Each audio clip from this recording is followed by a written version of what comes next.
Bonjour et merci d'être là. Je m'appelle Diana Subsol, comme Chloé m'a présenté, et je suis là aujourd'hui pour vous parler d'un sujet qui me passionne depuis bien une quinzaine d'années, que toutes les maladies débutent dans l'intestin. Voilà. Ça fait déjà 2500 ans que Hippocrate l'a dit et aujourd'hui c'est la science qui nous prouve que c'est bien le cas. Je devrais juste vous dire que c'est ma deuxième conférence en français, je suis plutôt anglophone, donc avec un petit accent slave. Si vous ne comprenez pas, dites-moi. Voilà.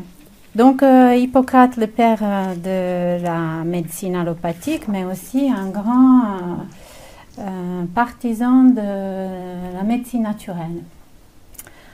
Donc nous sommes bien ici dans la naturopathie, la médecine alternative.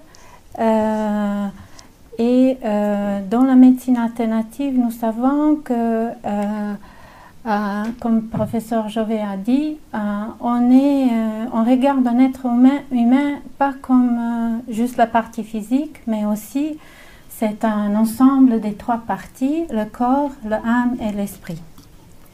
Ces trois parties sont tellement interlacées et nous savons depuis quelque temps que les émotions impactent le physique. Aujourd'hui, nous savons aussi que la troisième partie, c'est l'âme, grâce à la physique quantique, que nous sommes vibratoires. Toutes nos cellules et tout ce qu'on voit autour de nous est vibratoire. Et on devrait se trouver bien au milieu, c'est l'équilibre des trois parties de nous.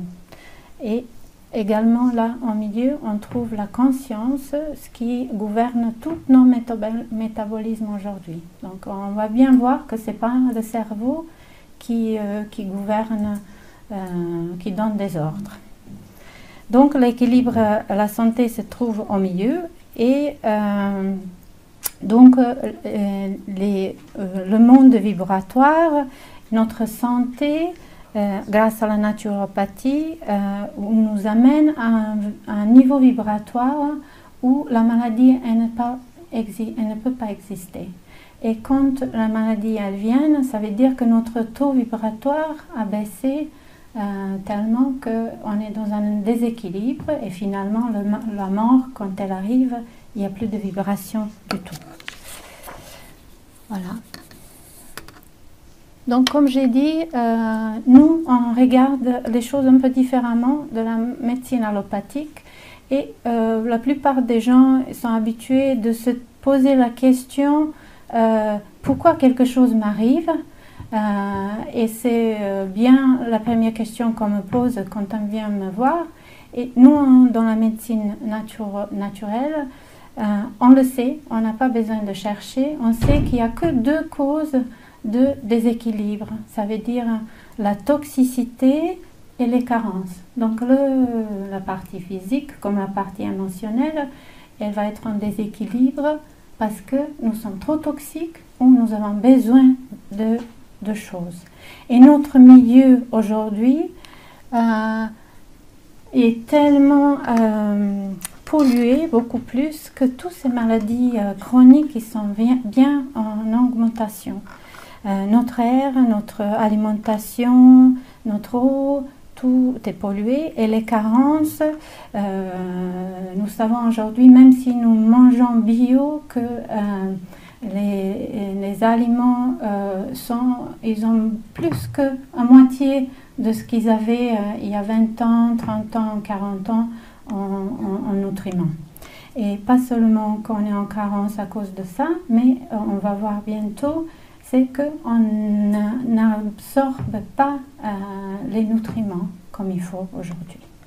Donc les maladies chroniques, ils sont en augmentation et il y a toute une épidémie il y a quelques années, quand on était constipé ou on avait des diarrhées, des coliques, c'était assez rare quand même.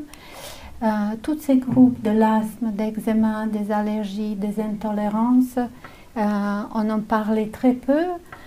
Anxiété, dépression, c'est en augmentation, forte augmentation, comme tout ce qui est bipolaire. Bipolaire, il y a quelques années, on ne savait même pas ce que ça voudrait dire. Des troubles auto-immunes, j'en ai à peu près au moins 6 clients sur 10 qui ont une forme de maladie auto-immune aujourd'hui. Fibromyalgie aussi, on n'entendait pas beaucoup parler, aujourd'hui c'est très courant. L'autisme, l'hyperactivité des enfants, je travaille beaucoup avec les enfants et notamment dans cette partie-là, c'est incroyable le nombre des enfants qui sont hyperactifs, qui ont des problèmes de parole dès le premier âge, de concentration, tout ce que vous voulez. Et donc, on se demande quelles sont toutes les conditions, qu'est-ce qu'elles ont en commun. Eh bien, ce sont tous les maladies digestives, ce sont tous les problèmes digestifs dès le départ. Et on va bien voir ça. Donc les premiers signes, on les connaît bien, notre corps commence à nous parler. En fait, notre corps, il utilise un langage pour nous dire qu'il y a quelque chose qui ne va pas. Et simplement, quand on ne nous a pas appris de décoder ce langage, on apprend à parler anglais, à parler l'espagnol, à décoder tout ça. Mais on ne sait pas décoder notre propre corps et qu'est-ce qu'il est en train de nous dire. Donc, par rapport à des petits signes, il va commencer à nous parler. Premier signe de problèmes digestifs, gros ventre, une mauvaise haleine, des acnés, des cernes sur les yeux, des ongles qui se cassent, mal au ventre bien sûr, mais aussi des carences de fer, de vitamine B. Dès que je vois par exemple quelqu'un qui a une carence de vitamine B12, vitamine K, je sais tout de suite qu'il y a un problème digestif, des allergies, des eczémas bien sûr. En fait, pour une petite histoire, je suis arrivée dans la naturopathie grâce à mon fils Nicolas qui dès le premier âge était asthmatique. Et on m'a dit qu'il n'y avait rien à faire, qu'il était juste comme ça, des meilleurs allergologues de Montpellier à l'époque. Et donc c'est grâce à une conférence comme ça que j'ai compris qu'il y avait quelque chose d'autre. Et en expérimentant, tout de suite, au bout de 2 semaines, j'ai décodé qu'il était allergique à plein de choses. Et en changeant son alimentation, j'ai vu que les résultats ils étaient extraordinaires.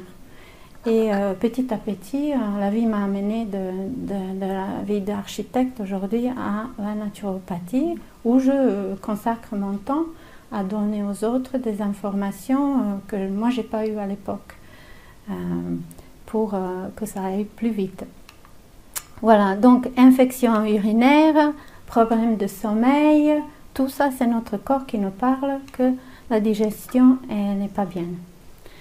Donc fonctionnement, juste pour vous expliquer, le professeur Jovet a parlé beaucoup de tout ça, mais tout ce qui vit sur cette planète, il mange un groupe d'aliments pour produire de l'énergie et il y a un peu de déchets qui sort, ça c'est un équilibre. L'alimentation doit être spécifique à espèce. Donc toutes les espèces, vous voyez bien, les poissons, les oiseaux, tout le monde mange différemment et c'est en fonction de nos systèmes digestifs. Donc nous, on se trouve dans les espèces de Homo sapiens, des singes, et notre alimentation par espèce est bien dans les 5 groupes d'aliments ici. Bien sûr dans la forme crue. Donc un singe, il ne va pas cuire ses aliments.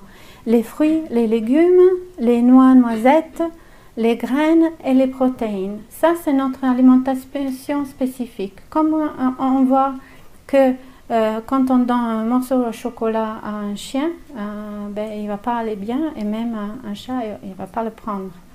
Et ça veut dire que toutes les céréales, tout ce que 80% des choses qu'on mange aujourd'hui, ce n'est pas notre nourriture spécifique. Et aussi quand on regarde toutes les animaux dans la nature, quand ils mangent leurs aliments spécifiques, crus, ils n'ont pas de diabète, ils n'ont pas de problème de tension, ils n'ont pas du cancer. C'est que quand on commence à donner à nos chiens et à nos chats les croquettes, quand ils commencent à développer les arthroses, les cancers et tout le reste des maladies aujourd'hui. Voilà. Donc, on mange les aliments antispécifiques et qu'est-ce qui se passe? Notre corps, il est quand même assez intelligent, il va produire un maximum d'énergie, mais il va produire beaucoup plus de déchets. Et ces déchets, il faut les sortir par les 3 émonctoires principaux, le foie, les reins et les intestins. Et vous avez vu que le foie, bien sûr, c'est le chef et la majorité de ça passe par le foie. Et quand lui et les autres émonctoires, ils sont surchargés et les sorties ne sont pas possibles, il va les envoyer vers les poumons et la peau. Par exemple, cas typique, quand on a l'asthme comme mon fils, c'est le foie qui est engorgé, qui n'arrive pas à sortir les déchets, donc ils essayent de les sortir par les poumons. Également, les reins, par exemple, c'est bien lié à tout ce qui est urticaire, eczéma, etc. Bien sûr, le foie, il est toujours concerné. Et donc, on commence à stocker les déchets et c'est comme ça qu'on commence à fabriquer, on passe dans le 2e stade de la maladie et on commence à fabriquer des tumeurs, des kystes, des cystes, etc. Le système digestif, quel est son rôle? En fait, c'est, comme vous avez vu, on mange pour produire de l'énergie et donc cette nourriture, elle va passer par le système digestif pour être décomposée, dégradée, pour qu'on arrive à des nutriments, des vitamines, des minéraux, des enzymes et qui vont être absorbés à un point, la plupart dans l'intestin grêle, pour produire de l'énergie. Donc le rôle de ce système digestif, premier rôle, dégradation de nourriture, après c'est bien sûr absorption pour que ça amène de l'énergie, la production de beaucoup de choses, on va voir bientôt, les enzymes, les vitamines K, les vitamines B1, B9, B12, donc les gens avec les gros problèmes digestifs se trouvent très vite carencés en B12, B9, vitamine K, la plupart des enzymes. Les enzymes, avec l'âge aussi, on les perd. Donc on produit aussi des substances antibactérielles, donc pas besoin de prendre des antibiotiques, on les fabrique naturellement dans notre intestin. Des antivirales, des cellules immunitaires, 80% du système immunitaire, il est dans votre intestin. Voilà. Des neurotransmetteurs comme sérotonine, dopamine, le GABA, des hormones et des gras, des acides gras essentiels. Par exemple, une des plus importants, l'acide butyrique, qui est anticancéreux, antiviral, antibactériel, etc., etc. Action sur le sommeil, bien sûr, il y a beaucoup de gens aujourd'hui qui ne dorment plus, ou ils se réveillent. Quand on se réveille vers 3 heures, 2, 3 heures, 4 heures, ça c'est le foie qui vous réveille. Et bien sûr, les substances pour le stress, pour apaiser le stress. Comment ça se passe? Notre intestin, c'est une tube, en fait, qui n'est pas lisse et qui n'est pas droite et qui a des replis qui sont comme des doigts de gants et sur lesquels on a des villosités. Ces villosités, ce sont des capteurs des nutriments et ce sont eux qui se chargent de transmettre une vitamine, protéine, minérale de l'intestin vers le sang. En fait, notre intestin, c'est un bioréacteur massif. Il est là pour transformer la nourriture en énergie pour nous. Cet intestin, il n'est pas vide, il est complètement rempli de micro-organismes. Vous savez, quand un enfant il est dans le ventre de maman, son intestin il est presque stérile, donc il n'y a presque rien du tout dedans. Et au moment quand il sort de la ventre de maman, il va être colonisé par des micro-organismes qu'on appelle aujourd'hui les microbiotes. Donc c'est un ensemble des bactéries, virus et parasites dont vous allez voir la plupart, c'est ce que nous sommes aujourd'hui. Donc cet intestin va être colonisé par toutes ces bactéries qu'on va hériter de notre mère et qui le partagent avec le père bien sûr. Et ça c'est notre empreinte pour la vie. Dans quelques mois, même dans les premiers jours, cette colonisation va avoir place et dans quelques mois, nous allons avoir notre empreinte spécifique à nous, comme notre doigt ou notre iris, il est différent. Nous allons avoir notre colonie de ces micro-organismes qui vont jouer un rôle principal dans comment on va être nous au niveau santé, au niveau émotionnel, etc., etc. Ça, c'est notre capital santé que notre mère nous transmet. Et également, ce qui est bien à vous dire, c'est que les enfants qui sont nés par le césarien, ils vont être colonisés par tous les micro-organismes de la peau de tous les membres qui étaient autour dans le bloc opératoire. Voilà, qui sont beaucoup moins puissants que les micro-organismes qu'on hérite de sa maman. Et du coup, aujourd'hui, avec les études, on sait avec certainté que ces enfants, ils ont beaucoup plus de chances à avoir des maladies chroniques comme diabète, comme autisme, etc. Donc ce monde des micro-organismes, mais qu'est-ce qu'il a changé? En fait, avant, on avait une impression d'avoir un ennemi à l'extérieur, tous ces bactéries et virus, et de se dire, même aujourd'hui, la plupart des gens, de se dire qu'on est attaqué par, en fait, 90% de nous, ce sont ces micro-organismes. Qu'est-ce qui s'est passé? Il y a eu un changement significatif dans la compréhension de ce qui est la cause de la maladie dans les dernières 10 à 15 ans. Et ça, c'est grâce à simplement un financement qui a eu lieu et les technologies qui ont évolué. Et donc avec la technologie, on a commencé à voir l'empreinte de toutes ces bactéries. Avant, pour voir une bactérie, on devrait la culturer ou la regarder par le microscope, c'est ça. Voilà. Aujourd'hui, on n'a pas besoin de faire ça, on voit leur empreinte génétique.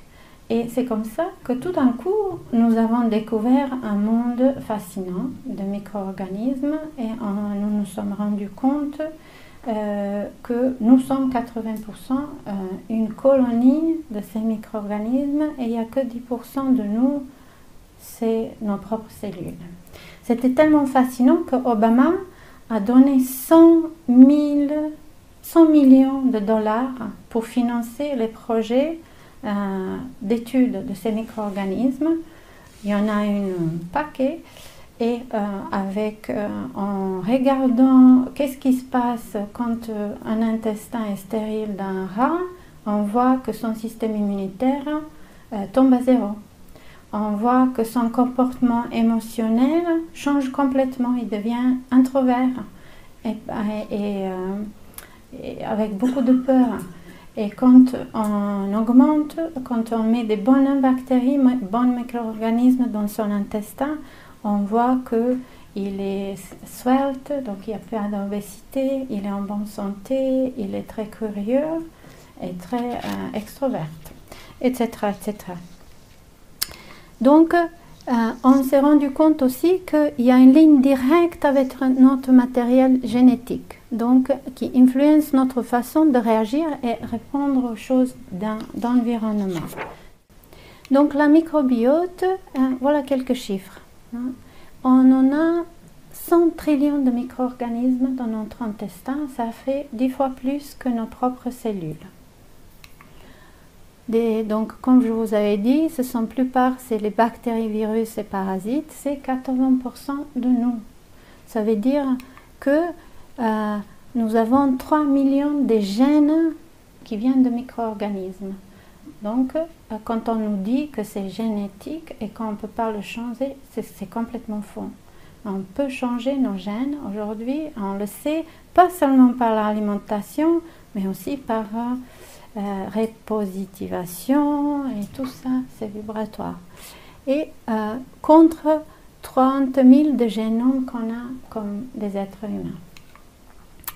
Nous avons entre 500 et 1500 différentes espèces. Et c'est quand je parlais de cette empreinte, ça veut dire que nous héritons certaines familles de ces bactéries et de notre mère, et la diversité est très importante. Donc,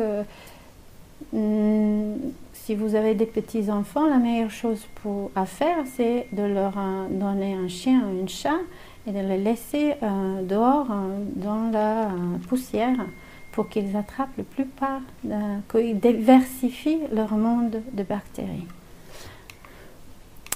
Le rôle de tous ces microbes, bien sûr, on a vu la décomposition, ce sont des gardiens aussi de la frontière entre intérieur et extérieur. On regardera ça tout à l'heure dans nous. Et la production, convertir les pro-médicaments en métabolites, en nutriments, et aussi réguler le stockage des graisses et le système immunitaire, entre autres. Donc, qu'est-ce qui se passe? Nous avons dans l'intestin humain à peu près, la plupart c'est des bactéries, bien sûr, il y a un peu de virus et un peu de parasites qui existent là. Et la plupart, ce sont des bactéries, et 80% de ces bactéries, à peu près, doivent être probiotiques, donc bénéfiques pour nous, et 15 à 20% sont pathogènes. Ça, c'est aussi l'équilibre. On en a besoin des pathogènes comme nous avons besoin de ce nombre de bonnes pour gérer aussi les mauvaises. La maladie ou les déséquilibres surviennent quand ce pourcentage change. Et donc, on parle de la dysbiose d'intestin. Ça veut dire qu'il y a beaucoup plus de bactéries pathogènes. On le voit très facilement, je suis iridologue aussi, donc je le vois très facilement dans l'iris. Et quand j'ai commencé, il y a 8 ans, à pratiquer la naturopathie, je pensais que je voyais mal, parce que je voyais dans la plupart des iris, je voyais une dysbiose intestinale, et c'est bien le cas aujourd'hui, on va dire de 80-90%. On voit par exemple toute cette orange qui sort vers le haut et le bas. Ce sont des toxines qui sortent de l'intestin qui est en dysbiose. Voilà, aussi, on voit très bien le manque d'enzymes avec cet tissage comme une fleur de tournesol. Voilà, donc je vous avais parlé de la faible diversité, donc c'est très important. Vous voyez bien le gap de dysbiose, il survient quand on a peu de bactéries, de bonnes bactéries par rapport aux mauvaises. Et ici, c'est une étude qui a été faite sur 12 individus, sur la diversité de leurs micro-organismes. Et vous voyez sur le premier ici, ça c'est un individu qui est parti ici au milieu.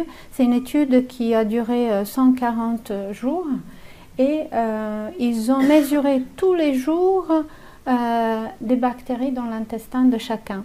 Celui-là, il est parti ici au milieu en Thaïlande, et donc vous voyez bien que sa nourriture elle a changé, donc les bactéries, différentes bactéries que vous voyez ici, ont changé et ont devenu, c'est l'orange qui est le plus mauvais dans ce cas, et qu'il a diminué, et on voit bien que même en revenant à l'ouest, sa nourriture est devenue occidentale, mais les mauvaises bactéries ont quand même diminué malgré tout ça. Le deuxième cas, c'est un individu qui a eu une salmonelle ici. On lui a donné des antibiotiques et on voit que après, en fait, il est passé dans un état de irritable bowel syndrome, intestin irritable, c'est ça? Voilà. Donc, ce qui se passe, en fait, les antibiotiques, on va voir, c'est une bombe nucléaire pour un intestin. Elle détruit absolument tout. Voilà, les bactéries de la peau, juste pour vous dire, donc les bactéries se trouvent de toutes les cavités qu'on en a, dans les yeux, dans la bouche, dans les parties génitaux, sur la peau, dans l'utérus, dans le placenta, partout. Et comment est-ce que ça marche un intestin? Donc là c'est la partie des villosités, si vous vous souvenez, je vous avais montré. Et ce qui est intéressant, c'est que ces petits entérocytes sont très très importants pour nous. Ils forment le paroi de notre intestin où tout l'échange se fait entre les vitamines et minéraux et nutriments. Et eux, ils naissent ici dans les creux et ils ont 3 jours pour venir au sommet où ils meurent. Et donc, au bout de 3 jours, ils sont à 100% renouvelés. Comme vous savez, tous les systèmes, ils ont, dans un an, on est à 98, je pense, quelque chose comme ça. Complètement, toutes les cellules sont renouvelées. Mais certains sont renouvelés plus rapidement que les autres. Et donc, vous voyez bien, eux, ils forment le paroi de l'intestinal qui provoque toutes les diarrhées et tout ça. Et donc, quand on a une diarrhée, au bout de 3 jours, normalement, c'est terminé. Si on arrête de manger des choses qui nous font du mal. Donc, ces petites entérocytes, ils ont des villosités, c'est comme des cheveux. Et c'est à travers de ça que les nutriments ils vont passer cette barrière ici et aller dans la circulation sanguine.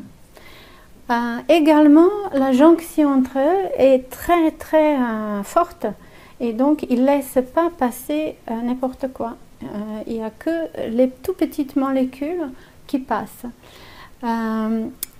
Aujourd'hui, avec le stress et les médicaments et notre mode de s'alimenter, ces jonctions ils sont compromisées et donc on les perd et les aliments, les molécules qui n'ont pas été décomposées, qui sont beaucoup plus grosses, vont passer de la partie intestinale dans notre sang. Et on va avoir ce qu'on appelle un intestin perméable. Un intestin perméable, c'est comme le professeur Jovet disait pour les os, vous avez des trous comme une gruyère, et c'est la même chose.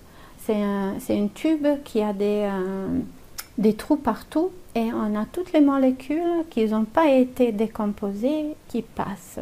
Et c'est là que le problème commence. La molécule, elle va passer. Et donc, on dit que le côté intestin, c'est notre partie externe de nous. Et le reste, c'est notre partie interne. Et entre les deux, donc cet intestin doit être complètement étanche. Sauf ces petites molécules qui sont des nutriments, qui passent par un autre système complètement. Et donc, quand les molécules ici commencent à se trouver dans la partie interne de nous, là, nous avons le système immunitaire qui est notre armée, qui patrouille et qui est programmé à tuer tout ce qui se trouve dans cet endroit qui ne devraient pas être là. On dit même ils ne sont pas sur les listes d'invités, en fait, les molécules qui passent.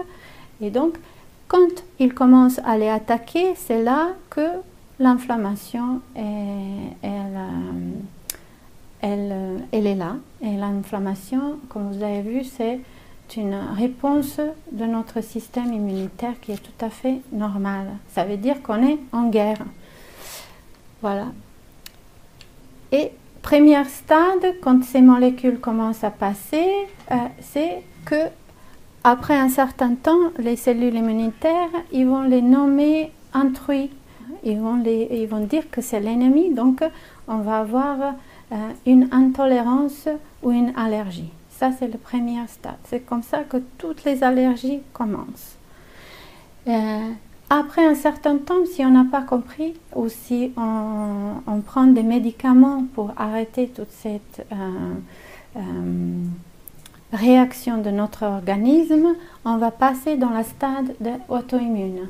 Parce que les cellules immunitaires, elles ont été tellement confuses d'attaquer les morceaux de la nourriture qu'ils considèrent des amis, qu'ils vont être confus et ils vont se retourner et commencer à attaquer nos propres cellules. Donc toutes les maladies auto-immunes, elles commencent ici. Et vous avez vu que ce qui fait des trous entre ces petites cellules entérocytes, stress c'est numéro 1, des toxines, des particules de l'alimentation qui n'ont pas été digérées, les médicaments bien sûr, une cure d'antibiotiques ça suffit, des différents pathogènes comme des parasites. Voilà. Beaucoup de nous avons des parasites sans savoir. Je travaille avec des machines quantiques aujourd'hui qui détectent ça très rapidement et c'est vraiment intéressant de voir à quel point les choses s'améliorent quand on se débarrasse de tous ces parasites. Et bien sûr le foie qui ne fonctionne pas bien. Voilà, un intestin sain, il va avoir plein de bactéries bénéfiques qui va dégrader la nourriture et les molécules de nutriments vont passer et créer une homéostasis dans notre organisme. Comme dans le cas opposé, c'est les bactéries pathogènes qui vont décomposer et créer des métabolites, c'est un nom pour les nutriments, voilà, pathogènes qui vont créer donc l'inflammation et la mort des cellules après. Alors je voulais vous parler aussi de connexion entre le cerveau et de l'intestin parce qu'on le sait déjà depuis quelque temps que l'intestin c'est notre deuxième cerveau. En fait, moi je dirais plus que c'est notre premier cerveau. Notre cerveau, il est relié avec l'intestin, avec une nerve qui s'appelle nerve vague et qui est le dixième nerve crânien et qui est une voie très importante de la régulation végétative de notre corps. Donc, tout ce qui est involontaire, par exemple le système cardiaque, on le aussi nomme nerf cardiaque ou nerf parasympathique. Il régule la pression sanguine, bien sûr, et c'est une véritable autoroute entre les deux entités. Il régule aussi la thyroïde, les glandes surrénales, les endocrines, et c'est la communication entre le microbiome, donc tous ces micro-organismes, et le cerveau. Et c'est intéressant aussi quand quelqu'un vient me dire, quelqu'un vient me voir et ils ont des problèmes de pression sanguine, rythme cardiaque, en équilibrant la digestion, donc la flore intestinale, en drainant le foie, déjà il y a 80% des choses qui s'améliorent. Donc, des signes d'un intestin imperméable, c'est presque tout, je dirais. Les dépressions et l'anxiété. En fait, qu'est-ce qui se passe si je reviens ici?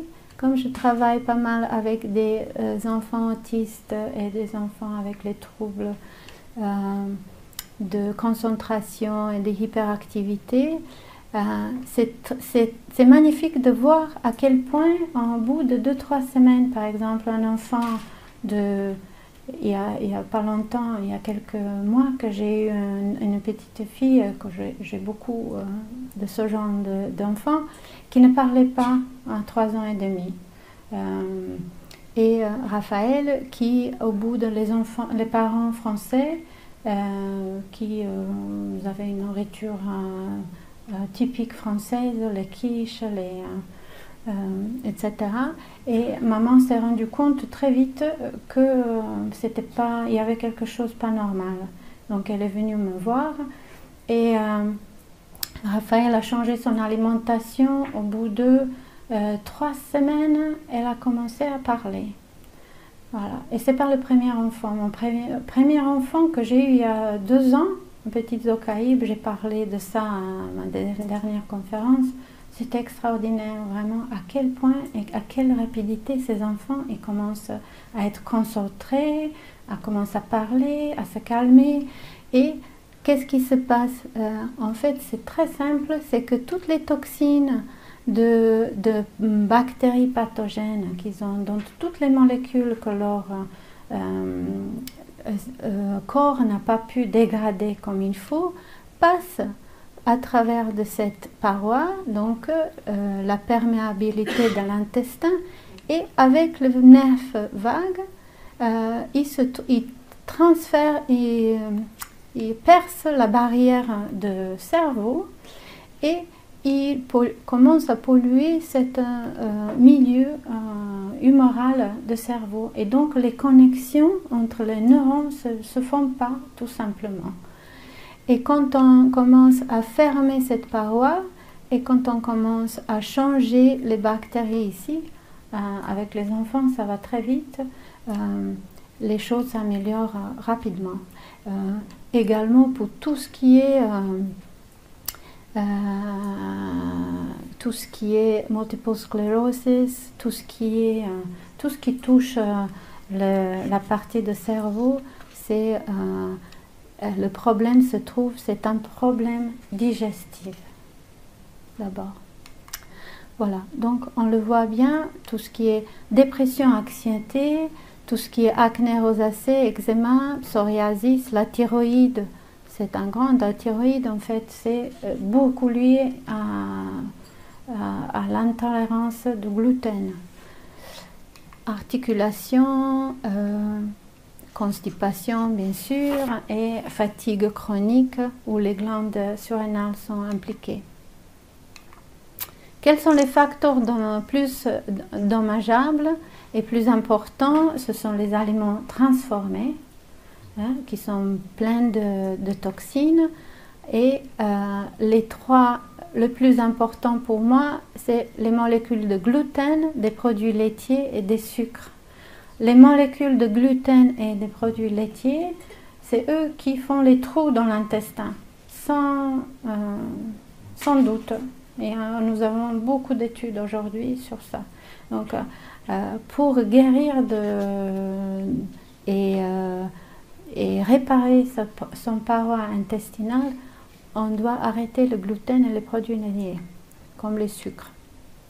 Mais aussi tous les excitants, comme vous avez vu, alcool, café, le stress, les antibiotiques, la pilule contraceptive, des antidouleurs et bien sûr le régime alimentaire. Et les plus méchants, c'est les 3 ici. Comment réparer et reconstruire? C'est comme un tuyau qui fuit en fait. Il faut boucher les trous.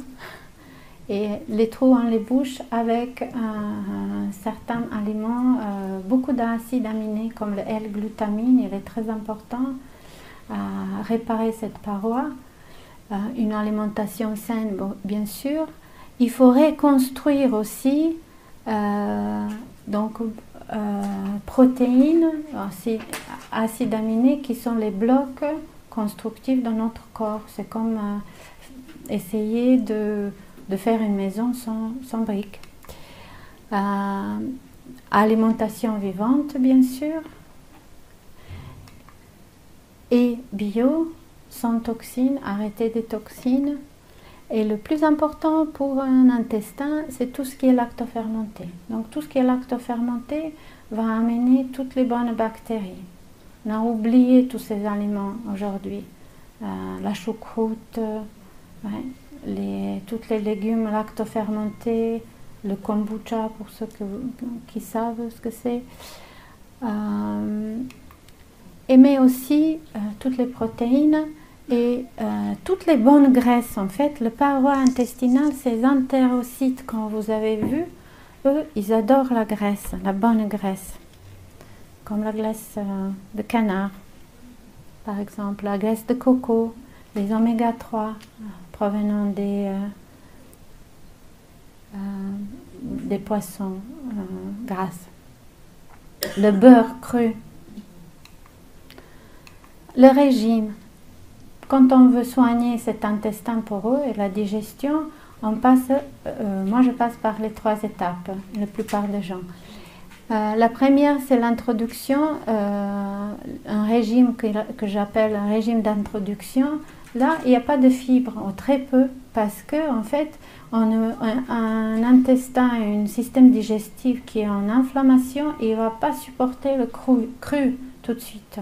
C'est trop rude pour lui, donc il faut arrêter l'alimentation crue et passer par exemple les jus de légumes lactofermentés, les bouillons de poule, de os, qui sont fantastiques pour cette première phase, en ajoutant des légumes cuits qui sont douces, comme la carotte, le potimarron, les oignons, etc. Et réintroduire petit à petit et donner le corps et l'intestin le temps de se soigner. Mettre bien sûr tout l'organisme au repos, donc éliminer toute l'alimentation qui n'est pas spécifique. Deuxième phase, c'est régime réparateur de l'intestin avec beaucoup de fibres. Et petit à petit, on réintroduit. Ces gens-là qui sont à l'extrême, en fait, de problèmes digestifs, ils vont avoir plein d'intolérances. Donc, il faut laisser le corps le temps de réparer ces trous. Et pour que, il faut 3 mois pour éliminer une intolérance. Parce que les cellules qui réagissent sont régénérées comme les petits entérocytes au bout de 3 mois. Donc, ils vont perdre l'information. Après, si on l'amène tout le temps, ils vont le reprendre, bien sûr. Le retour à la normale, c'est la réintroduction d'aliments crus surtout, et beaucoup de persévérance et de patience. Ça prend du temps. Ça prend du temps. Quelqu'un qui a une irritable bowel syndrome, donc l'intestin irritable, c'est au moins 6 mois, 1 an de réparation. Voilà. Le foie, par exemple, c'est assez rapide pour se régénérer. Donc, garder les intestins sains, il faut aussi les nettoyer. Donc, des purges, les fameuses purges de professeur Jovet, avec chlorure de sulfate de magnésium, des lavements intestinaux. Je ne sais pas si vous connaissez les outils, l'hydrothérapie de côlon, que je ne suis pas un partisan parce que c'est assez agressif, mais ça marche parfois bien pour les gens qui ont été très très constipés. J'ai quelques clients qui ont eu des cancers et qui sont venus me voir pour me dire qu'ils passaient une selle tous les 30 jours. Vous imaginez? Et que le médecin il lui a dit que bon, voilà, c'était normal. C'est incroyable. une bonne système digestif passe 2 à 3 selles bien formées par jour. Voilà. C'est une constipation comme ça, même une constipation de 3-4 jours, c'est votre ticket vers le cancer. Vous avez pris un ticket vers le cancer. Nettoyage au salé, donc une constipation, ça se soigne au bout de 3-4 jours avec une alimentation et changement de vie. Des jeunes, la meilleure façon de reprendre sa santé, la meilleure façon. Donc beaucoup de jus de légumes crus. Je voudrais juste toucher à la grossesse et allaitement parce que je considère qu'on ne connaît pas beaucoup que en fait votre enfant, l'enfant, il va hériter cette empreinte des bactéries, de microbiote de sa mère. Donc c'est très très important pour les futures mamans d'être sûres que leur système digestif il est en bonne santé.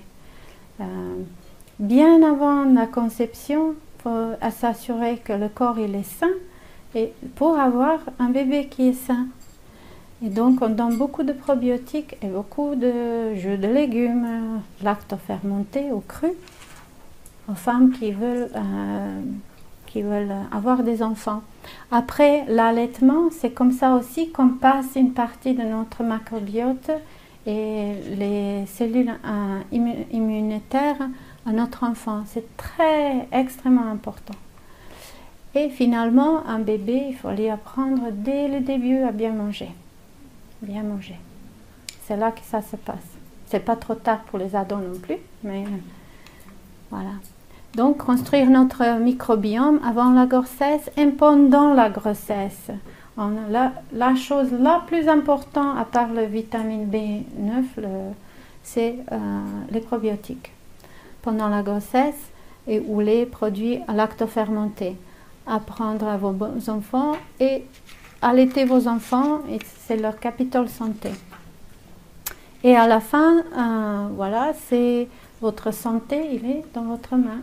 Vous allez influencer toute cette partie, 90% de nous, les microbiomes, par votre alimentation, par votre façon de penser et par votre façon de mener votre vie, par le stress.